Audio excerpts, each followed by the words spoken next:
वित्त मंत्री निर्मला सीतारमण ने सोमवार को आम बजट पेश करते हुए आत्मनिर्भर स्वास्थ्य योजना का ऐलान किया, जिस पर 64,480 करोड़ रुपए खर्च होंगे। उन्होंने कहा कि प्राथमिक स्वास्थ्य सेवा से लेकर उच्च स्तर तक की स्वास्थ्य सेवा पर यही खर्चा किया जाएगा।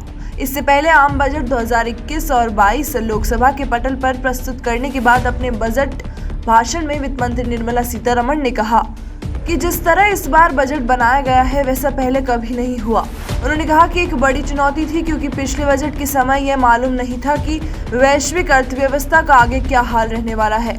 भारत ने कोरोना महामारी के संकट का मजबूती के साथ सामना किया और आपदा को अवसर में बदला। उन्होंने कहा कि देशव्यापी लॉकडाउन के दौरान प्रधानमंत्री गरीब कल्याण योजना शुरू की गई थी। इस योजना के तहत देश के करीब 80 करोड़ लोगों को मुफ्त अनाज बांटा गया। 8 करोड़ परिवारों को मुफ्त में गैस सिलेंडर उपलब्ध करवाया गया। वित्त मंत्री ने कहा, इस पर 27.1 लाख करोड़ रुपए का आत्मनिर्भर भारत पैकेज का ऐलान किया गया, जो देश की जीडीपी का 13% है।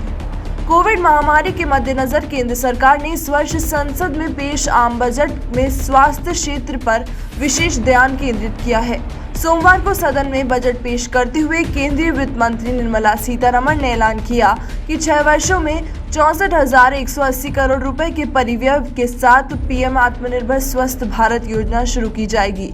साथ ही उन्होंने यह भी कहा कि देश में कोविड वैक्सीन की खरीद और वितरण के लिए 35,000 करोड़ रुपए की पूरक राशि भी प्रस्तावित है।